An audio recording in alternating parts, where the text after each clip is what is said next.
সকালবেলা ঘুম ভাঙলো মেঘের গর্জন শুনে। একদম মেঘলা আকাশ, প্রচুর পরিমাণে বৃষ্টি হতে আছে সকাল থেকে। তাই ভাবলাম যে আনারস আছে ঘরে, আনারস খাওয়া যাক। তাই আনারস কাটাকাটি শুরু করে দিলাম, কারণ সবাই মিলে একদম মাখো মাখো করে খাবো।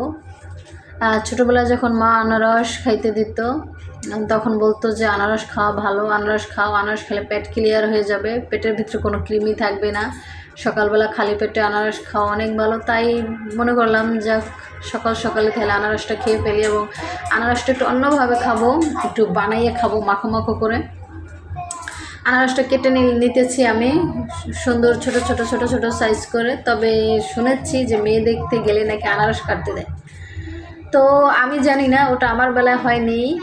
এই যে আনারসের যে ওটা কি বলে, গ্যারাটা নাকি, ওইটা আসলে ছোটোবেলায় খাওয়ার জন্য ভাই বোনের সাথে মারামারি লাগাই দিতাম। আজকে আমি আনারসটা মাখাবো কাঁচামরিচ দিয়ে, আর আপনার আমাদের দেশি যে ধনিয়া পাতা, ওই ধনিয়া পাতাটা দিয়ে, কারণ আজকে খুব ঝাল ঝাল করে মাখো মাখো করে আনারসটা খাবো। মাখাইতেছি আর এমনিতেই জিভে পানি চলে আসছে। ছেলেরা তো একদম বসে আছে আশায়, আমি আবার মাখানোর মাঝে মাঝে দুই একটা খেয়ে নিতেছি। বলতেছে আমাকে দাও, আমি বলতেছি দাঁড়াও আমি একটু টেস্ট করে নিই। এদিকে তারা একদম খাওয়ার জন্য বসে পড়ছে।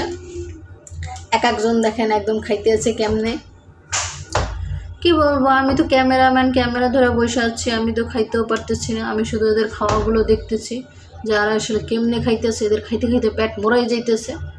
এইদিকে প্রচুর পরিমাণে ঝালও দিছি, অনেকটা ঝাল হয়েছে, ছোটোটা একটু মুড়মুড় মুড়মুড় করে খাইতেছে। এদিকে আমি খাওয়ার জন্য চুপচাপ বসে আছি। অবশেষে এরা আমার জন্য কিছু রেখে দিচ্ছে, আর যে শেষে যে পানিটা, সেটা কিন্তু খাওয়ার জন্য একদম কারাকারি বেজে যায়। অবশ্যই ভিডিওটা কেমন হয়েছে অবশ্যই জানাবেন। ভালো থাকবেন, সুস্থ থাকবেন, আল্লাহ হাফেজ।